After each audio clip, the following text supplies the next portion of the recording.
El mundo está al borde de un conflicto entre potencias, teniendo como principal artífice al mandatario estadounidense Joe Biden. Sin embargo, su propio Congreso parece no responder ante los delirios de guerra del líder demócrata. El Congreso estadounidense está dividido en miembros del Partido Demócrata y Republicano, por lo que también existe una fuerte oposición hacia Biden, la cual parece que se incrementará después de las elecciones de noviembre, pues la baja aceptación que ha generado Biden probablemente haga desaparecer a varios de sus miembros en el legislativo. Ahora bien, ¿cuál es el rol del Congreso estadounidense ante el apetito destructivo de Biden? ¿Se lo van a permitir? ¿Qué dice la Constitución? Los detalles de esta historia los conocerás a continuación. Quédate con nosotros.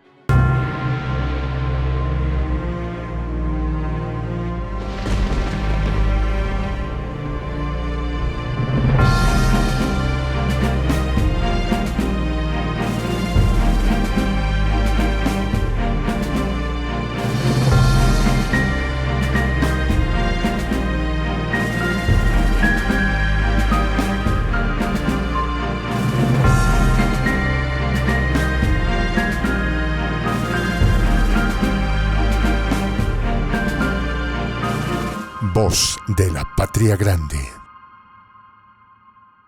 Se ha dicho mucho últimamente respecto a las metidas de pata de Joe Biden, pero no cabe duda que el mayor error y el más peligroso que ha cometido es involucrarse en la crisis ucraniana, generando una disputa contra el gobierno ruso.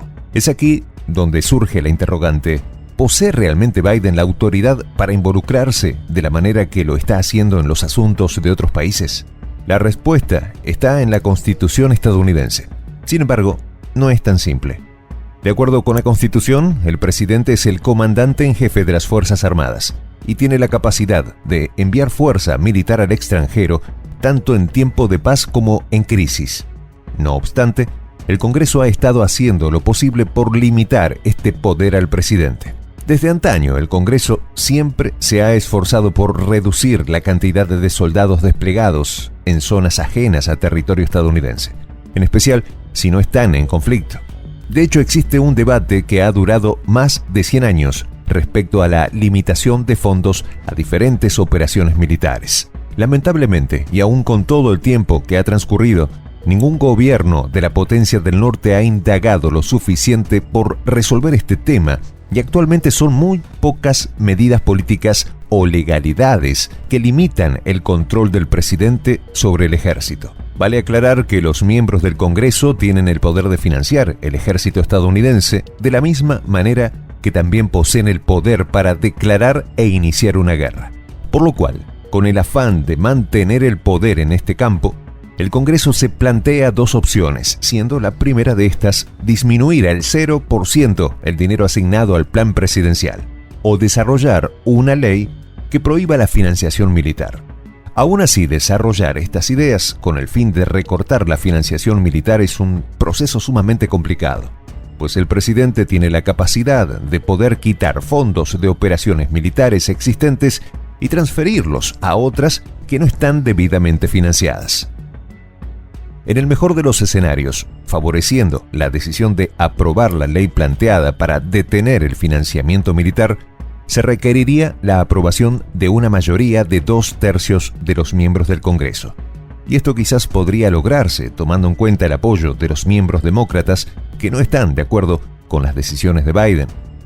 En el contexto actual en el que la popularidad y la confianza hacia el Partido Demócrata va en picada, es más que probable que pasadas las elecciones programadas para noviembre de este año, Biden pierda a la mayoría de miembros demócratas del Congreso, dejando republicanos que no dudarán en restarle autoridad al mandatario estadounidense. Aún así, falta menos de un año para las elecciones y el conflicto generado entre Rusia y Ucrania está empeorando por la tensión que genera Biden con las hordas de soldados que envía a Europa, por lo cual otra opción es la ley de poderes de guerra. Esta ley dicta que el Congreso reafirma sus poderes de guerra, limitando la capacidad presidencial para poder decidir unilateralmente los despliegues militares. Pero lamentablemente, Biden ya cuenta con una carta bajo la manga para contrarrestar esta ley. Y es que, además de que a la fecha el Congreso jamás ha podido aplicar esta ley con éxito, Biden se excusa declarando que el ejército estadounidense defendería a capa y espada solo si Rusia iniciaba una invasión, pero que por ningún motivo ingresaría a luchar dentro de territorio ucraniano.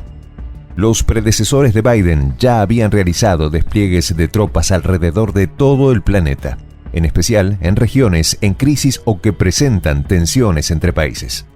Los despliegues más conocidos son los que terminan en conflicto, como por ejemplo el despliegue en Vietnam o en Medio Oriente, pero ningún presidente se había atrevido con anterioridad a intentar un conflicto global entre potencias como lo está haciendo Biden. Al parecer, de momento, ni siquiera el Congreso estadounidense podrá frenar los sueños de guerra por estallar la confrontación en Europa. Afortunadamente, Rusia y Ucrania mantienen la diplomacia. Resta esperar que el mandatario ucraniano no siga el camino bélico por el que Biden lo quiere dirigir. Dentro de la limitante gama de opciones para limitar las acciones de Biden, solo queda preguntarse ¿por qué continúa enviando tropas militares a Europa? El mandatario estadounidense afirma que su intención es netamente de apoyo a Ucrania, pero parece que existen otros propósitos.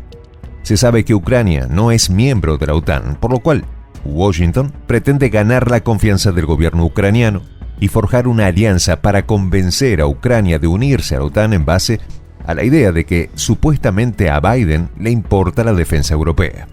Otra motivación es pretender demostrar su poder militar, con el fin de intimidar y disuadir a Rusia de la supuesta invasión a Ucrania, lo cual solo resalta la inseguridad de Biden, pues se sabe que el ejército ruso es militarmente superior en todo aspecto, desde la cantidad de tropas y unidades hasta el nivel tecnológico de sus armas de combate.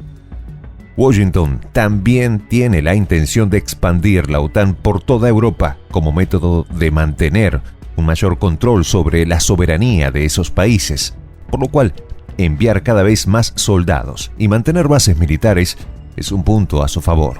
El miedo también es un fundamento que ejerce el despliegue militar de Biden, pues sabe que como potencia aún está lejos de poder superar a Rusia, China o la potencia que limita al sur del gigante asiático.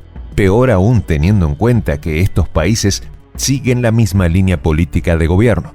La potencia del norte siempre se ha caracterizado por no querer quedarse fuera de la ecuación cuando se desarrolla algún conflicto o concentración de naturaleza militar mientras esté cerca de un aliado, como una forma de demostrar apoyo, pero solo genera más presión entre los países. Un claro ejemplo de este errático accionar no solo es la crisis por la que está pasando Ucrania y Rusia, sino también las tensiones que Washington está provocando entre China y Taiwán por medio de sus navíos militares en las costas del gigante asiático. Frente al limitado poder del Congreso para frenar a Biden, al menos hasta ver los resultados de las elecciones de fin de año, se espera que Ucrania se mantenga firme y continúe apostando por la diplomacia antes que cualquier acción bélica para resolver sus diferencias con Rusia. Soy el J, Juan José del Castillo, director del canal Prensa Alternativa. Si quieres ser parte de la comunidad de la Patria Grande, suscríbete a nuestro canal. Si es que quieres que te lleguen las notificaciones cada vez que subimos un video, activa la campanita. Si quieres apoyar a nuestro canal económicamente, puedes hacerlo a través de PayPal. El enlace está en la descripción del video. A nombre del equipo de Prensa Alternativa, me despido con esta expresión en el quechua milenario, Tupananchis Kama, cuya traducción es hasta volvernos a encontrar.